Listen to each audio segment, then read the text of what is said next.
Hi అండి, నేను మీ దివ్య. ఈరోజు రెసిపీ వచ్చేసి రొయ్యల పచ్చడి.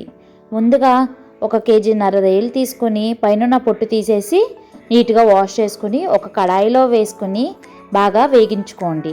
వేగించుకునేటప్పుడు దాంట్లో ఉన్న వాటర్ అంతా ఎవాపరేట్ అయిపోయి మొత్తం రొయ్యలు అనేవి పొడి పొడిగా ఉన్న తర్వాత దాంట్లోకి డీప్ ఫ్రైకి సరిపడా ఆయిల్ వేసుకుని రొయ్యలు అనేవి బాగా దోరగా వేగేలాగా మధ్య మధ్యలో కదుపుకుంటా వేగించుకోవాలి.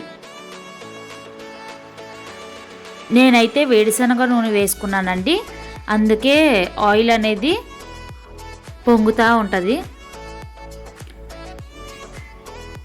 రొయ్యలు అనేవి ఇలా కలర్ చేంజ్ అవుతూ ఉండగా అడుగున మాడకుండా కదుపుకుంటూ ఉండండి. తర్వాత సరిపడా వెల్లుల్లి రబ్బలు తీసుకుని పక్కన ఉంచుకోండి.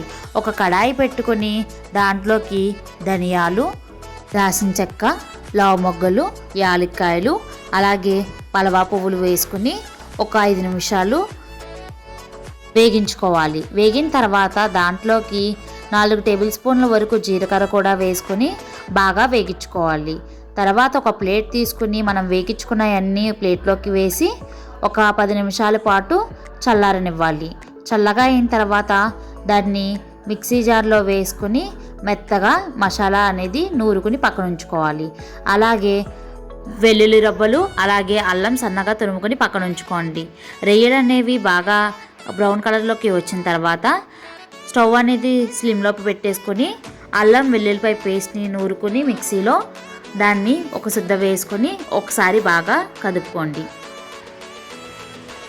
అల్లం పచ్చివాసన పోయేంత వరకు వేగించుకోవాలి. బాగా వేగిపోయిన తర్వాత దాంట్లోకి సరిపడా ఉప్పు, అలాగే చిటికెడు పసుపు వేసుకుని ఒకసారి కదుపుకొని ఒక 2 నిమిషాల పాటు వేగనివ్వండి.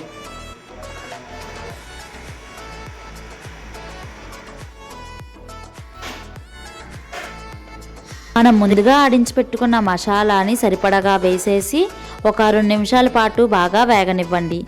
వేగిపోయిన తర్వాత స్టవ్ ఆఫ్ చేసి చల్లారనివ్వాలి. తర్వాత ఒక పెద్ద సైజు 2 నిమ్మకాయలు తీసుకొని దాన్ని 4 భాగాలుగా కట్ చేసి మధ్యలో ఉన్న గింజలు రాకుండా ఒక గ్లాస్లోకి పిండుకుని పక్కన ఉంచుకోండి. చల్లగా అయిపోయిన పచ్చళ్ళలోకి సరిపడా కారం వేసి ఒకసారి బాగా కదుపుకొని మనం పక్కన పెట్టుకున్న నిమ్మరసాన్ని కూడా వేసేసి ఒకసారి బాగా కదుపుకొని ఒక డబ్బాలోకి స్టోర్ చేసేసుకోండి. మా వీడియో మీకు నచ్చినట్లయితే లైక్ చేయండి. ఇంకా మరిన్ని రుచుల కోసం మా యూట్యూబ్ ఛానల్ని సబ్స్క్రైబ్ చేసుకోండి.